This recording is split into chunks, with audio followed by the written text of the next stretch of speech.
Class 10th के प्यारे विद्यार्थियों नमस्कार। स्वागत है आप सभी का यस के एक्सेलेंस ट्यूटोरियल में। तो आज का जो मॉडल पेपर था मैथ का 822 ए जेड का जो हम लोग सॉल्यूशन देखेंगे बहुविकल्पी और एक नंबर वाले क्वेश्चनों का, ठीक है ना। तो यहाँ पे देखिए 2022 गणित और यहाँ पे निर्देश जो आप लोग को मिला होगा, आप लोग पढ़ ही लिए होंगे, तो निर्देश पढ़ने की जरूरत नहीं है, हम लोग डायरेक्ट चलते हैं बहुविकल्पी प्रश्नों पर। तो यहाँ पे देख सकते हैं कि जो है सभी खंड करने हैं। यहाँ पे क है पहला का जो है क है कि यदि 26 और 156 का लॉसा 156 है तो मौसा ज्ञात कीजिए। देखिए जब भी जो है दो संख्या दी गई हो और एक संख्या कोई लॉसा या मौसा दिया गया हो तो दूसरा संख्या ज्ञात करने के लिए इससे जो है इसमें भाग दे देना है, ठीक है। इसको गुणा के करके और इससे भाग देना है। तो 156 से 156 कट जाएगा, ये हो जाएगा 26। तो यानी कि आपका विकल्प दूसरा सही हो जाएगा, ठीक है। तो इसको हल नहीं करना था, खाली आपको विकल्प लिखना था अपने पेपर पे। इसके बाद से द्विघात समीकरण इतने के मूल हैं, तो इसका जो है हम लोग विविक्तर ज्ञात करेंगे। तो विविक्तर ज्ञात करने पर जो है 8 आ रहा है, तो विविक्तर 8 का मतलब 0 से बड़ा है, तो इसके मूल जो है वास्तविक हो जाएंगे और जो है भिन्न भिन्न होंगे, ठीक है। तो ये जो है आपका दूसरा विकल्प सही हो जाएगा ख का, ठीक है। इसके बाद से देख सकते हैं आप लोग ग, तो बिंदु -1 -3 और 5 और 2 के बीच की दूरी होती है। दो बिंदु के बीच की दूरी का सूत्र लगा देना है निर्देशांक ज्यामिति से। तो ये जो है आपका जो पहला विकल्प सही है, 61 आ रहा है, ठीक है।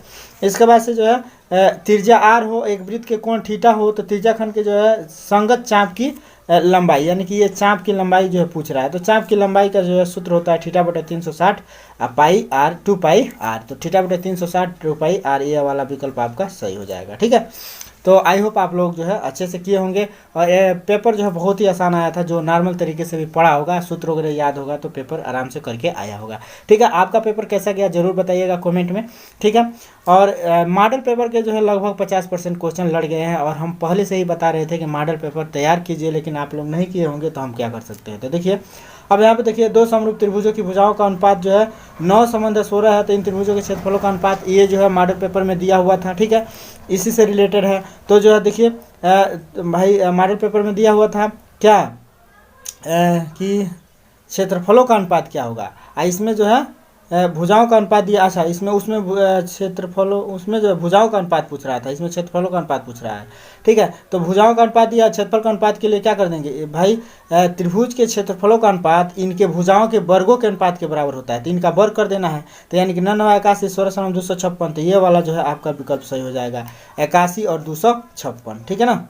81 और 256 हो जाएगा, क्योंकि दो समरूप त्रिभुजों के क्षेत्रफलों का जो अनुपात होता है इनके जो है भुजाओं के वर्गों के अनुपात के बराबर होता है। तो भुजाएं दे रखा है ना, त्रिभुज की भुजाओं का अनुपात दे रखा है, तो जो है क्षेत्रफलों का अनुपात क्या होगा, तो क्षेत्रफलों का अनुपात बराबर इनके भुजाओं के वर्गों का अनुपात कर देंगे।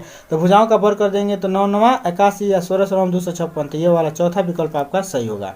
इसके बाद से देखिए यदि कोसेक ए बराबर सेक ए है तो जो है इतने का मान क्या होगा, तो इतने का मान जो है आपका 45, क्योंकि जो है कोसेक ए बराबर लिख सकते हैं cosec sec 90 minus cosec 90 minus theta, तभी ना होगा सेक ए।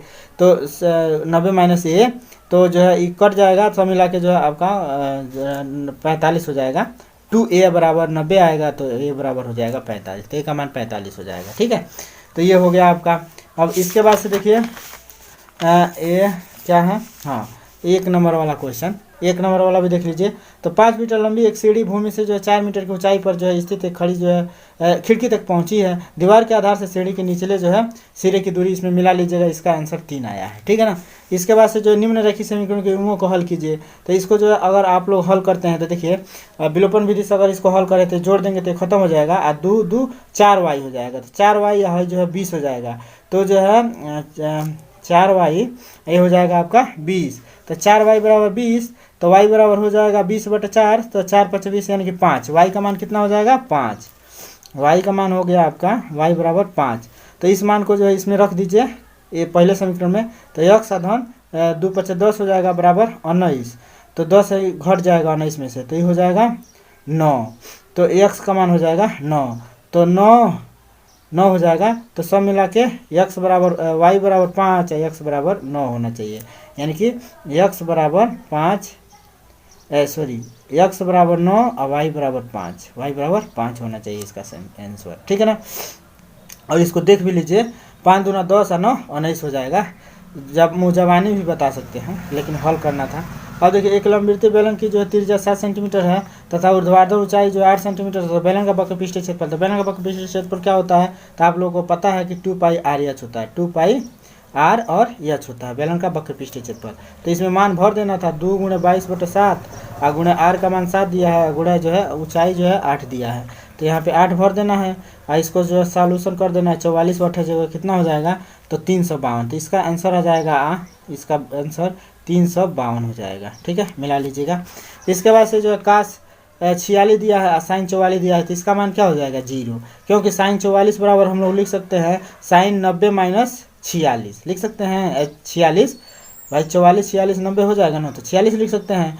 तो साइन 90 - 46 का मतलब का 46 हो जाएगा, हाई का 46 है, तो का 46 में से का 46 घट जाएगा तो 1 हो जाएगा, 0 हो जाएगा, तो इसका मान 0 आना चाहिए। ठीक है, तो इसका हो गया सॉल्यूशन। तो 1 नंबर वाला देख लिया आप लोग। 2 नंबर वाला ये देखिए एक सेम टू सेम जो है दे दिया है, मॉडल पेपर में जो है दिया हुआ था, इसका सॉल्यूशन हम बताए हैं। दूसरा या पहला जो 2 नंबर वाले में होगा तो दूसरा पार्ट में होगा मॉडल पेपर का। ठीक है, और इसके बाद से बंटन का बहुलक ज्ञात कीजिए। 100 वाली कहे थे कि बहुलक पर जो है आप लोग सवाल तैयार कर लीजिएगा। ठीक है, इसके बाद से देखिए इसको सिद्ध करना था कि अपरिमेय संख्या है कि नहीं। सुबह बताए थे कि बस इसको जो है लिया देना था उधर, हाई जो है बता देना था कि मैंने इधर वाला जो अपरिमेय है, इधर वाला अपरिमेय है, बस कह देना था कि ये एक अपरिमेय संख्या है। द्विघात समीकरण इतना का विविक्तर ज्ञात कीजिए। तो विविक्तर ज्ञात करना एकदम आसान है। विविक्तर क्या ज्ञात करते हैं, तो b² - 4ac, तो b² माइनस में 4ac कर देना है। तो b का मान यहाँ पे जो है माइनस में 6 ले लेंगे, भाई x का गुणांक b होता है, तो माइनस में 6 ले लेंगे, इसका वर्ग कर देना है। माइनस में 4ac है, तो 4 a का मान जो है 9 है और c का मान कितना है 1 है, तो इसको जो हल कर देंगे तो जो है 6 × 6 = 36 हो जाएगा, माइनस में 4 × 9 = 36 हो जाएगा, माना 36 × 1 36 होगा। तो जो है विविक्तर का मान जो है क्या हो जाएगा 0। अब विविक्तर का मान 0 है तो मूल की प्रकृति क्या होगी, मूल जो है क्या होंगे, वास्तविक होंगे, और जो है मात्र एक ही मूल वास्तविक होंगे और समान होंगे, मूल वास्तविक होंगे और समान होंगे, एक समान होंगे। तो ये भी जो हो जाएगा, आसान दिया हुआ है। ठीक है ना, तो ये सब आसान है। और मूल जो है पूछा था, बताए भी थे, विविक्तर को जो अच्छे से तैयार कर लीजिएगा। ठीक है, अब यहाँ पे देखिए ये भी हो सकता है परिमेय संख्या इतना का जो शांत दशमलव प्रसार क्या होगा। तो देखिए शांत दशमलव प्रसार में बदलने के लिए जो सबसे आसान तरीका क्या है कि जो है देखिए 129 है, अब बट्टे में जो है 2 पर 3 घात है ना, तो 2 पर जो है देखिए 5 पर 7 घात है, सबसे बड़ा जो है 5 पर 7 घात है, तो इसको भी 7 घात कर लेते हैं। तो 2 पे 7 घात करने के लिए जो है 2 पर जो है 4 से गुणा करने का पड़ेगा, तो ऊपर भी 2 से जो है 4 से गुणा कर दीजिए, और फिर यहाँ 5 पे 7 हो गया। तो अब हम लोग लिख सकते हैं 129 गुण है 2 पर 4 घात, 2 पर 4 घात। अब बटे में जो है क्या हो जाएगा, तो 2 पर जो है 7 घात और 5 पर 7 घात हो गया, माने 10 के मल्टीपल हम चेंज करना चाहते हैं। तो 129 गुणे जो है 2 पर जो है 4 घात है, तो 2 पर 4 घात कर दीजिए। ठीक है, अब बटे में जो है भाई क्या हो जाएगा 2 × 5 पर जो है 7 घात हो जाएगा। ठीक है, फायदा क्या हुआ कि 2 × 5 पर 7 हो गया, घात बराबर होता है तो इसको गुणा करके इस पर घात 7 लिख देंगे। अभी क्या हो जाएगा, तो 129 गुणे 2 × 2 तो ये क्या हो जाएगा 129 गुणे 2 × 4 × 8 × 16, तो 16 हो जाएगा। बटे में हो जाएगा 10 पर 7 घात, 10 पर 7 घात के मतलब 7 को 0, तो 1 2 3 4 5 6 7। अब हकई में गुणा करके जितना आएगा 7 दशमलव लगा देंगे, तो 1 मिनट गुणा कर देते हैं हम। दशमलव प्रसार जो है आपका इतना होगा 0.00022064 होगा। ठीक है ना, तो ये हो जाएगा आपका 2 नंबर वाला। ठीक है, अब यहाँ पे देखिए 2 नंबर वाला ये भी हो गया आपका क। ख देखिए एक ठोस अर्धगोले पे खड़े एक शंकु के जो आकार का है, त्रिज्या इतना सेंटीमीटर, शंकु की ऊंचाई इतना है, तो इस ठोस का जो है संपूर्ण पृष्ठीय क्षेत्रफल पाई के पद में ज्ञात कीजिए। तो आपने जो है आराम से जो है एक ठोस एक अर्धगोले पर खड़े एक शंकु, अर्धगोला है और इस पे शंकु है।